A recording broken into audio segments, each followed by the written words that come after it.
many, many years since we've had the opportunity to be here, and we really appreciate you folks and this church.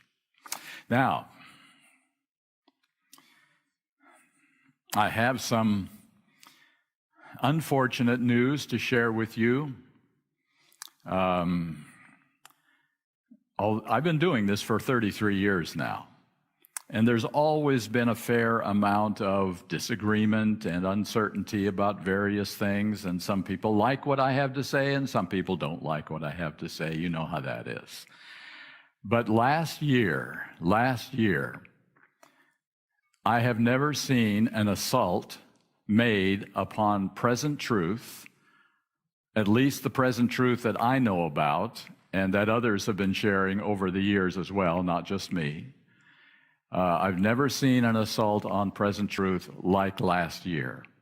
4 books came out all at one time. That wasn't an accident, certainly wasn't an accident. All with one objective: to destroy any idea of a last generation who will vindicate God's name by overcoming sin. That was the objective of these books. I'll be sharing more specifically about that tomorrow afternoon. So this year, I decided that my presentations at this church, because you folks know me, you folks know that I am not one who opposes the church. I love the church. The church has made me everything that I am, and I appreciate that very much. But there are some things of concern that need to be addressed. And so this year, I'm going to address those concerns. When those 4 books came out, the 3 pastors of the Sacramento Central Church, you've probably watched some of their presentations on archive or live stream. The 3 pastors decided something had to be done. And so they organized a seminar in which several individuals were asked to make presentations at this seminar. One was Dr. Domstedt, who is a retired professor from Andrews University at the seminary. Another was Larry Kirkpatrick, the pastor of this church for a number of years. Another was Dr. Norman McNulty. Some of you may know that he was one of the ones who founded and established Advent Hope over at Loma Linda. And Audioverse. If you've had a chance to listen to Audioverse, he was one of the ones who began that as well. So we were fortunate that he, who is now a doctor over in Tennessee, was willing to come over and be part of this seminar at Sacramento Central. That was the spring of this year in which this happened. And so what I'm going to do this weekend here with you is to share the presentations I made at that time. Some of you have heard them and seen them, but some of you haven't. And even if you have, a second time around is not so bad. I've always found that you get more the second time than the first time of hearing a new message. And so I'm going to be presenting what I presented there, as well as some other material which is on the same line, dealing with these assaults that are being made right now. I would suggest to you, my friends, that Satan knows that his time is short, and he's going to do everything he can to persuade us that we're on the wrong track, that we have misunderstood everything, that we need to get with it and get more balanced and more middle of the road and get things just, like everybody would be happy with. I'm convinced that right now, the assaults mean that we're very close to the second coming of Christ, or he wouldn't be this involved in attacking the foundation pillars, as I see it, of the Seventh-day Adventist Church. So that's what we're going to be doing this weekend. This weekend is rather intense, and it's going to be something that we're really going to, I will do my very best to make it clear as to what is happening and why it's important. All right, with that introduction, and we've had our prayer, we are ready to begin. You see the title of this evening's presentation, The Trojan Horse. The basic story is very familiar. The Greeks were determined that they were going to conquer the independent city of Troy. but they were having a lot of difficulty. They laid siege to the city, and for 10 years, they couldn't breach the walls of the city. So they came up with a very unusual strategy. They constructed a huge wooden horse. They hid a select force of men inside that horse. They rolled it up near the walls of the city, and then they disappeared. They got onto their boats and sailed off as if they had lost the battle. 10 years was too much, and they were giving up. They were gone. Well, the Trojans had a little more curiosity than caution, and they pulled that horse into their city as a symbol of their triumph over the hated enemy outside the city. And you know the story. That night, the Greek soldiers crept out of the horse, opened the gates of the city for the Greek army, which had sailed back under cover of darkness. The city of Troy was taken, and the war was over. A 10-year war was over. The strength of Troy's defenses were breached by deception and curiosity. And you know, we may be prepared for a direct attack, but totally unprepared for an unexpected diversion, which we weren't looking for. There's another story that comes from World War II. The French had faced invasion from Germany in World War I, and they were determined that was not going to happen again. So they built a line of concrete fortifications and obstacles and weapons in the 1930s on the borders with Italy and Switzerland and Germany and Luxembourg. The Germans would never invade France again. They were certain of that. So what did the Germans do? They ignored that Maginot Line completely, and they invaded France from the north through the Low Countries and the Ardennes Forest, where the French thought the rough terrain would never be a place for an invasion to take place. Just couldn't happen. Meanwhile, a German force sat outside or opposite the Maginot Line to occupy the attention of the French and think they were coming in from that direction. The major problem with the Maginot Line was the false sense of security that it gave the French. Have we had Trojan horses and Maginot Lines in the recent history of Adventism? I submit that we have had exactly the same problem of curiosity and a false sense of security. We've got everything covered. We've been successfully invaded while our guard was down. Adventist truths for a long time have been under assault from the beginnings of the church, and we prepared our defenses very carefully to meet the objections to our doctrines and our beliefs and our system of understanding. We had well-defined responses to Catholicism, for instance, and to liberal Protestantism. So the master strategist, Satan, devised a Trojan horse to attract our curiosity and lower our sense of danger. You see, we're not the only church to believe in the absolute authority of the Bible and the soon coming of Jesus Christ.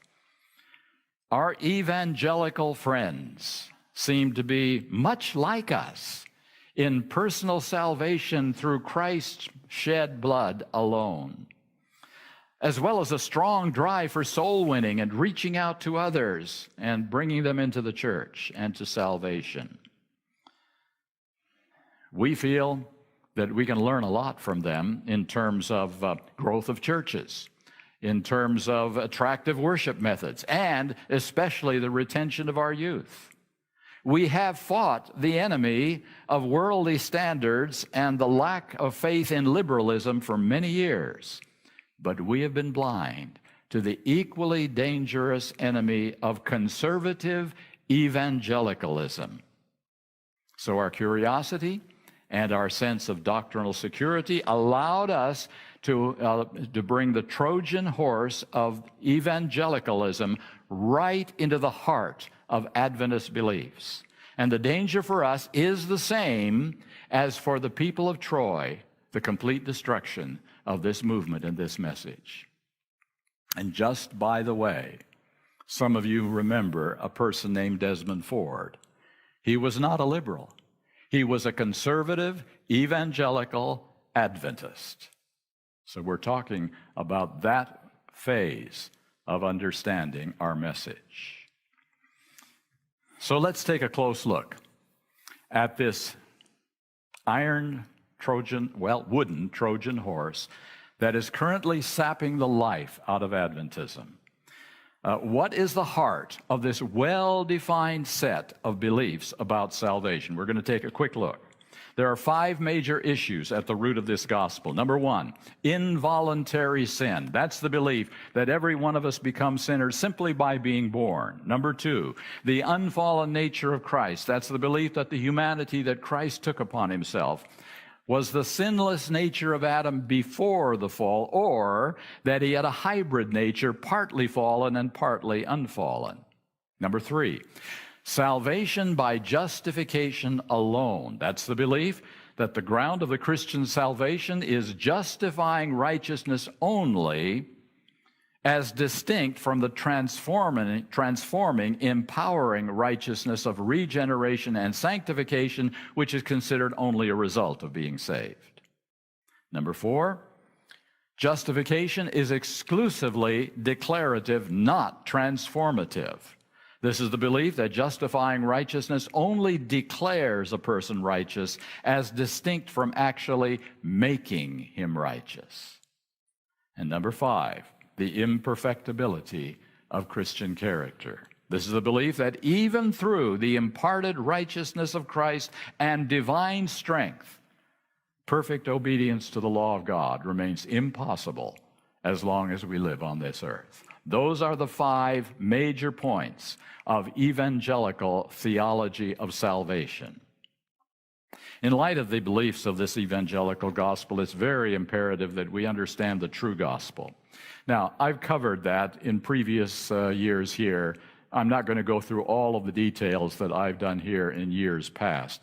This is a very, very brief summary of my responses to these 5 points. And here we go. 1 John chapter 3, verse 4. Whosoever committeth sin transgresseth also the law, for sin is the transgression of the law. You know what? Ellen White calls this the clear definition of sin, the true definition of sin, and 8 times the only definition of sin. In commenting on this verse, she says it means to willfully transgress the law of God in thought or word or action. James chapter 4, verse 17. Therefore to him that knoweth to do good, and doeth it not, to him it is sin, to the one who knows what is right and wrong. John 9:41. Jesus said unto them, these are the Pharisees, if ye were blind, ye should have no sin. Blind means ignorance here. But now ye say, we see, we understand, we're intelligent, therefore your sin remaineth.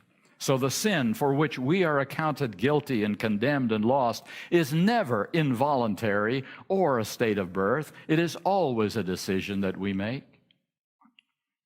All right, number 2. Just this one paragraph from Desire of Ages, page 49. It would have been an almost infinite humiliation for the Son of God to take man's nature even when Adam stood in his innocence in Eden.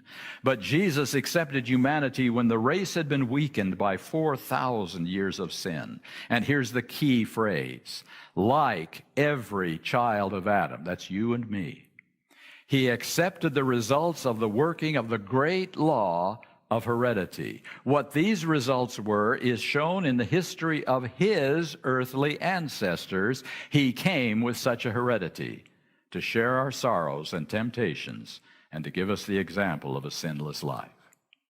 Just that paragraph says that Christ did not exempt himself from our nature so that he could be tempted in the same way that we are, both from outside and from within his own nature. And most of our powerful temptations come from within our own nature. Numbers 3 and 4, Selected Messages, Volume 1, page 394. Having made us righteous through the imputed righteousness of Christ, God pronounces us just and treats us as just. Therefore, being justified by faith. My friends, justification can never be limited to declaration alone. It is always a transforming process. It makes us right before God declares us right, or else God would be telling an untruth. And then number 5, 2 Corinthians chapter 10, verse 5, casting down imaginations and every high thing that exalteth itself against the knowledge of God, and bringing into captivity every thought to the obedience of Christ. Do you think every thought of Christ was in captivity to his Father? And look at the results in his life. Why shouldn't it be the same with us? In Heavenly Places, 146, and notice how it starts. Everyone, that's every one of us, everyone who by faith obeys God's commandments will, not may, not must, not should, will reach the condition of sinlessness in which Adam lived before his transgression. One of Satan's most accepted lies throughout the Christian world and even in Adventism is that perfect obedience to God is impossible as long as we have fallen natures. It just can't happen. Now, one thing here. It's very important to remember that this kind of character maturity that these statements are talking about, this is not a requirement for salvation. As demonstrated by the thief on the cross. Remember that story? He certainly was not spiritually mature. If he would have come down from the cross, he would have had some growing to do just like all of us. But he surrendered his life in faith to God, willing to do and be whatever God asked him to be. And that's what God asks of us if we want to have a saving relationship with him. Total surrender of our lives to him. Mature character perfection is for a completely different purpose, and we're going to look at that right here for a moment. Desire of Ages 671. The honor of God, the honor of Christ is involved in the perfection of the character of his people. See, it's not our honor here, or even our salvation, but it's God's name and his character. He has promised that he will perfect his people, and the question is, can he do it? Has he gone one step too far? Will his promise be kept? Christ's Object Lessons 148. The honor of his throne is staked for the fulfillment of his word unto us. Whenever God promises something, he puts his name behind that promise. His name, his authority. His throne was at stake, wasn't it, when Christ came down to this earth? His throne was at stake. And it is going to be at stake in what he will do through the final generation once again. His name. Now, we must remember Satan's challenge against God and his law. Signs of the Times, January 16, 1896. Satan declared that it was impossible for the sons and daughters of Adam, that's you and me, to keep the law of God, and thus charged upon God a lack of wisdom and love. If they, that's you and me, could not keep the law, then there was fault with the lawgiver. So Satan's charge was clearly leveled against fallen man's ability to keep God's law. So God has devised a response to Satan's charge, which will be so clear that not one question will be left in the minds of anyone in God's universe as to whether God can keep his promises. Revelation 7, 1-3 tells us that the winds of destruction are being held right now until God's people are sealed in their foreheads. So what is this seal? Faith I Live By, 287. It is a settling into the truth, both intellectually and spiritually, so they cannot be moved. It's more than just keeping the Sabbath. It's a settling into God's truth, so we cannot be moved. But it's more than intellectual. It has to do with the heart. And again, surrender. In a very special vision, Ellen White saw the angels of Revelation 7 getting ready to loose those 4 winds that we have read about. Early Writings 38. While their hands were loosening, this is in Ellen White's lifetime, and the 4 winds were about to blow, the merciful eye of Jesus gazed on the remnant that were not sealed. And he raised his hands to the Father and pleaded with him that he had spilled his blood for them. Then another angel was commissioned to fly swiftly to the four angels and bid them hold until the servants of God were sealed. So, the reason Christ did not come during her lifetime and has not come in our lifetime yet is God's mercy.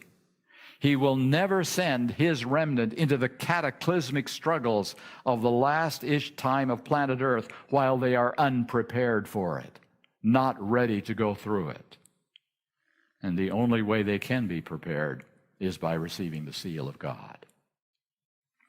These people, this last generation, are facing the greatest challenges that have ever faced the people of God. They are facing the close of human probation that has never happened in all Earth's history. And they are facing Satan's last desperate attempt to destroy the credibility of God's name. This is a big issue. And so we read here in Testimonies, Volume 5, 746. If there was ever a people in need of constantly increasing light from heaven, it is the people that in this time of peril God has called to be the depositaries of his holy law and to vindicate his character before the world. If that can ever be done, it demands a full understanding of the plan of salvation and our place in the completion of that plan. Desire of Ages 763. Every character will be fully developed, and all will show whether they have chosen the side of loyalty or that of rebellion. Then the end will come. God will vindicate his law and deliver his people. Please note, God does the vindicating of his own law and his own name, but he will do it in the characters of those who have chosen to surrender to him. The fully mature development of both the righteous and the wicked is necessary for the final vindication of God's character and his law. That's why point number 5 is important. That's why this must be demonstrated before the great controversy can come to an end. All right, now, a little more about this Trojan horse that has insinuated itself into the heart of Adventism. A little history. We can trace its beginnings in the United States to a new to Protestant interpretation of prophecy called futurism. This method was actually begun by Catholic scholars to deflect the Protestants' identification of the Catholic Church as Babylon and the Pope as Antichrist. So all the prophecies of Daniel and Revelation were placed in the future with a yet unknown individual as the Antichrist. Don't know who he will be. In the Protestant version, the 70th week of Daniel 9 was placed in the future. The Old Testament prophecies of the restoration of the Jewish nation would be completely, literally fulfilled. The temple would be rebuilt. The Battle of Armageddon would be the final battle between the Jews and the heathen nations. Also included is a secret rapture of the faithful, so they will not have to go through the horrors of Armageddon. These beliefs are shared by a number of conservative Protestant churches who believe in the absolute authority of Scripture and the soon coming of Jesus Christ, and who emphasize evangelistic fervor and church growth, all of which are shared by Adventism. You can see why there could be a link there. There are a few other evangelical teachings here that come to mind. There is the teaching that, as I said, the secret rapture will take people to heaven before Jesus comes. There's the teaching of the immortal soul, in which people will go to heaven or hell right after death. There is the teaching of an eternally burning hell fire. These are all common beliefs of this evangelical system. And of course, the Sabbath can't be that important. That's a Jewish custom. We don't consider that important anymore. Just a few things that are in addition to those 5 major points. Now, the interesting thing about the evangelical movement in the United States in the last 40 years is that it has moved into the political arena. During the early 1800s, there were several political parties who eventually settled into 2 parties, the Whigs and the Democrats. But soon the Whig Party disintegrated, and it was replaced by the Republican Party. These are our parties today. But friends, the positions of these parties have changed completely in time, so that our parties, as we know them today, are not even close to what they were 50 or 100 years ago. Today, these parties have become so polarized, and demonization has become the norm, that labeling is the only issue. If you don't agree with my party, you're the enemy. That's where we are today. The evangelical movement has immersed itself in modern power politics. In the 1950s, religion and politics began to form an alliance. Billy Graham and other evangelicals began to promote anti-communism. One nation under God became a catchphrase during that period of time. Religious leaders began to promote free enterprise and big business. They talked about the United States as a Christian nation, and there was even a proposed constitutional amendment about protecting school prayers in public schools. You're familiar with all of that. As evangelical theology has become increasingly linked with politics, an interesting thing has taken place. Since evangelicals were primarily conservative, believing in the authority of the Bible, their political leanings became exclusively conservative, and evangelical theology began to take second place to evangelical politics, conservative politics. Evangelicals saw conservative politics as their only way to effect moral change in America, to save America. Modern society, as you well know, has been damaged by godlessness and lawlessness, with the absolute truth being replaced with, well, whatever works for me, that's okay. The boundaries of sexuality are being hopelessly blurred, as you all know right now. So, evangelical conservatism joined itself permanently to conservative politics as the only way to defeat the moral degeneracy in our United States and to set up the way for Jesus to return to this earth for the 1,000-year millennial rule that he will set up here, which is one of their beliefs as well. So since Adventists share many concerns about America with evangelicals, it was very easy to agree with them about conservative politics, being the only way to nullify the corrosive influence of liberal religious beliefs combined with liberal politics. Once again, our defenses against liberalism outside our walls allowed us to ignore the dangerous Trojan horse of conservative religion and politics together, invading our minds and our churches. If only we would have followed Ellen White's wise counsel, inspired counsel, to bury political questions, we might not have opened the doors of to the Trojan horse so widely.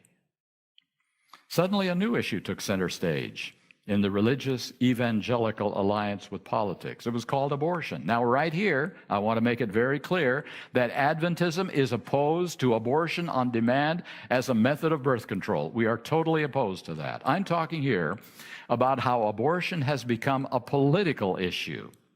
Back in 1968, even Christianity Today, which is an evangelical magazine, refused to call abortion sinful. That's 1968. In 1971, delegates to the Southern Baptist Convention allowed abortion under certain defined circumstances, which they reaffirmed again in 1974 and 1976.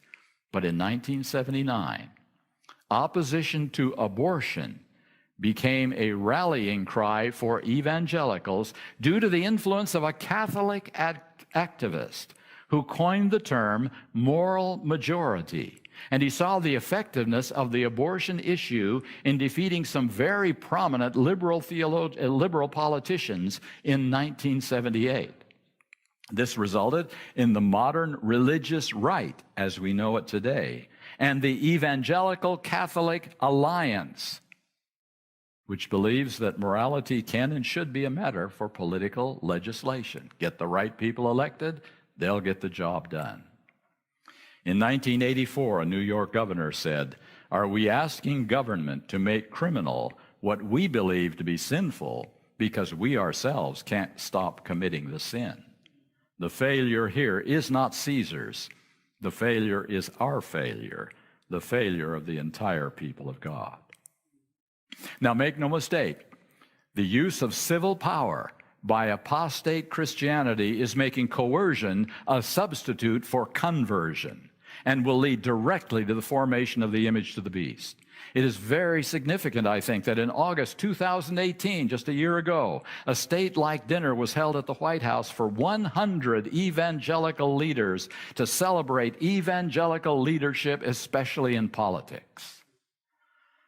It would be well for us to remind ourselves that religious liberty means two different things for Adventists and for evangelicals.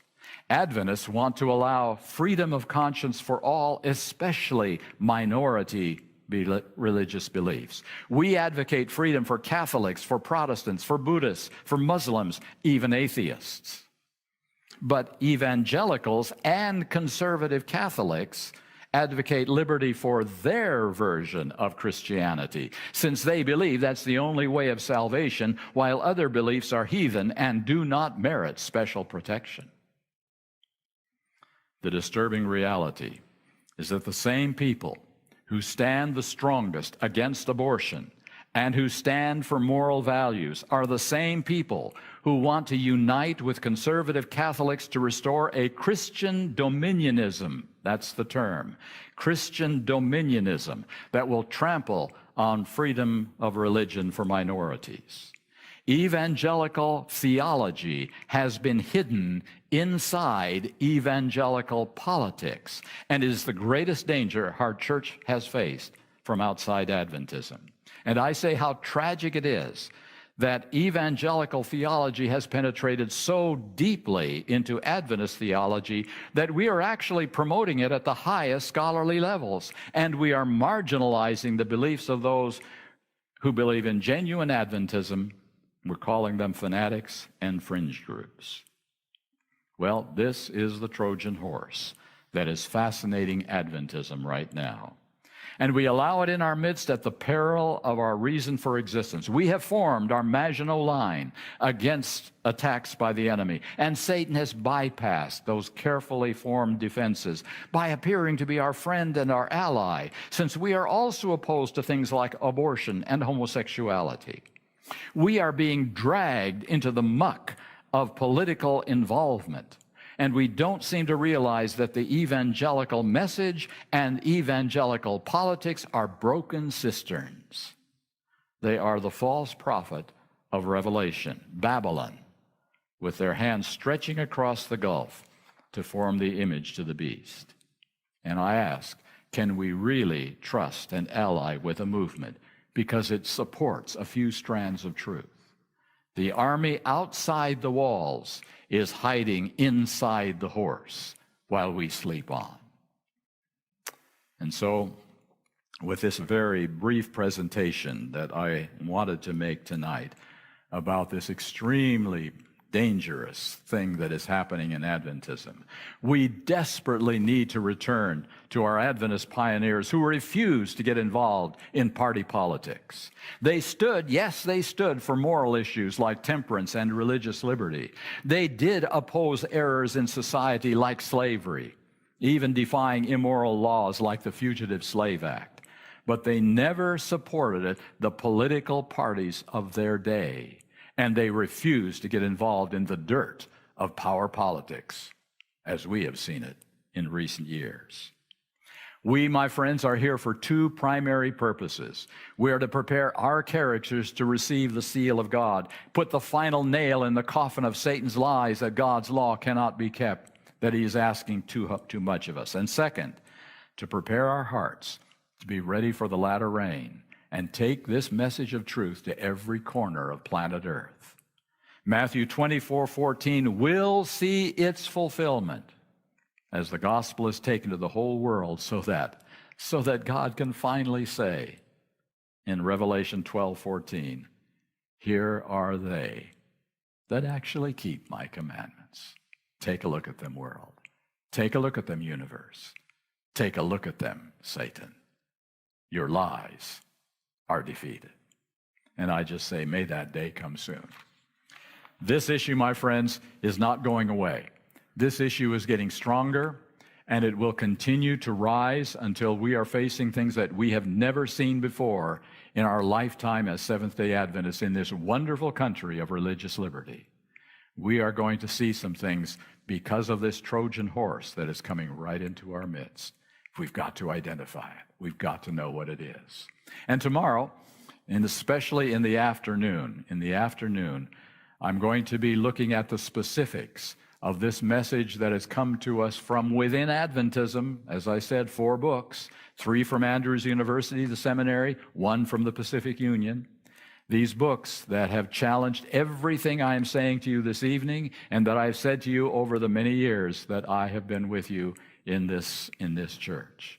This is a really, really crucial weekend, as I see it, for us to understand and be ready for Satan's deceptions. Would you pray with me? Father in heaven, I pray that as Satan is devising his last attempt to destroy this message and this movement, I pray that every one of your remnant people here upon earth may be preparing without any delay to receive the seal of God by heart surrender, by yielding everything that we understand and know to be truth before it's too late. I pray that we will be able to see and resist the dangerous deceptions that are coming into our midst. And I pray that this will be the time that we will not have to pass it off to another generation, that this will be the time when your work on earth can be finished, your people can be sealed, and Jesus will come.